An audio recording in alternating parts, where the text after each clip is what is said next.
are polarized, meaning that they have different domains. They have the lateral domain, the apical domain, the basal domains, and they have different functions. So mesenchymal tissues are the opposites of epithelial tissues in the sense that they are not polarized. So they don't have those different domains. So if the cells that make up the mesenchymal tissues are loosely attached and lack the organization that the epithelial tissues have. So they're not as organized as regular epithelial tissues. So epithelial to mesenchymal transition involves the alteration between adhered cells so that the epithelial cells break down and become loosely attached to one another. When these cells are loosely attached to each other, it makes it actually easier for the cells to be invasive or migratory. The epithelial cells becoming invasive basically means that these cells either lost their E cadherins partially or completely, because the most common cadherin found in epithelial cells are E cadherins. So if epithelial cell is becoming invasive, it just basically means that it is the E cadherins are partially or completely lost. So because those are actually the cadherins that allow the cell adhesion. Those cadherins are the cell adhesion molecules that enable the cells to become more tightly attached to one another.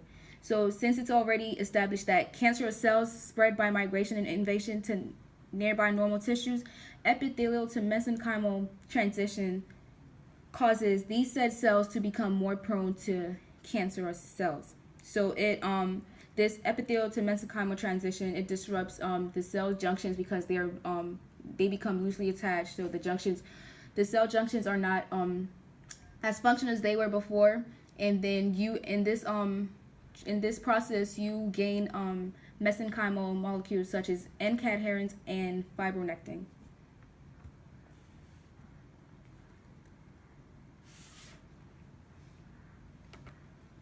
Next, we have the E-cadherin and the integrin crosstalk. So basically, the crosstalk between the E-cadherin and integrins plays a part in the cancerous tumor cells by responding to various signals in order to regulate migration and invasion. The crosstalk is mediated by the disruption of cell adhesion by the actin myosin contractulicity. So looking at the figure, signals such as the SRC and the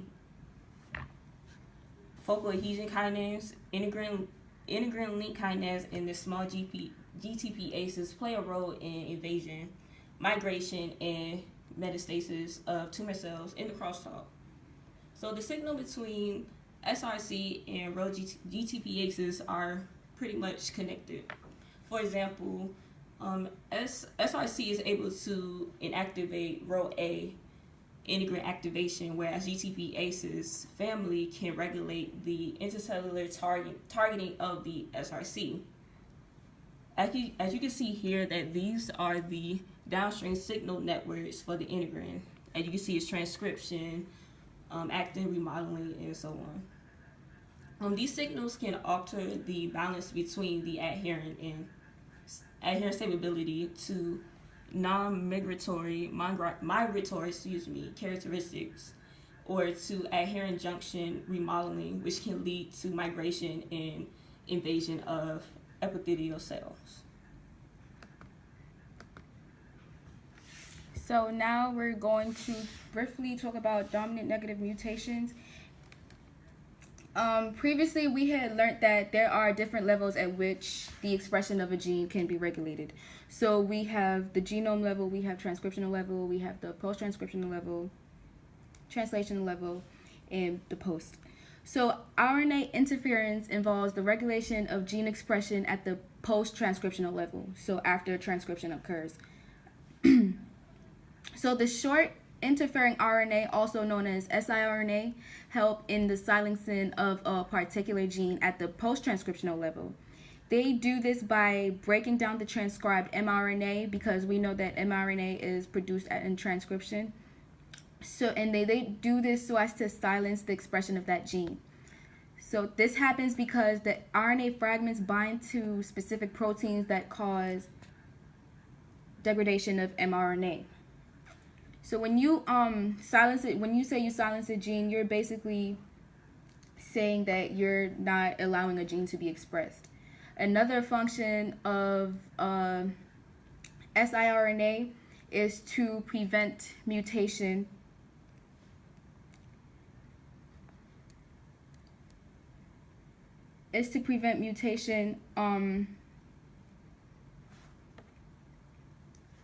by binding to the promoter region of a targeted gene.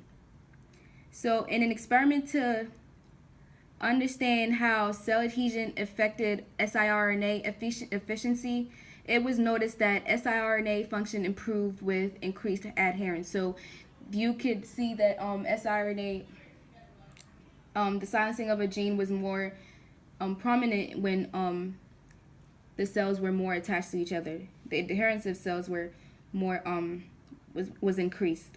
So siRNA prevents mutation that could possibly lead to cells becoming cancerous. And we will come back to this in a couple of seconds after we understand how this could affect dominant negative mutations. So a mutation is a change in the DNA sequence of a gene that leads to a different expression of that gene. So a dominant negative mutation is a mutation where a wild-type allele or the original receptor molecule is altered to form a mutant that acts in opposition to the expression of the original receptor molecule. The expression of that mutant allele or receptor molecule dominates that of the wild type, and the wild type is the original allele or the original receptor molecule. So it acts in such a way that in the presence of the mutant, there's no function of the wild type allele. So P53 gene is a tumor suppressor. So it basically acts in such a way to suppress tumor by inhibiting or stopping cell growth when necessary to prevent cancerous cells from coming about. So the mutation of this gene can, however, cause a cell to become cancerous. So this is a dominant negative action. So if there's a mutant P53 gene in the presence of a wild type P53 gene, the wild type will not be able to perform its function because the mutant gene will not allow the wild type to actually bind to the gene promoter, so the gene is not expressed. So in the same way, we know that E-cadherin is also a tumor suppressor. And this E-cadherin is a protein, this protein is encoded by the CDH1 gene.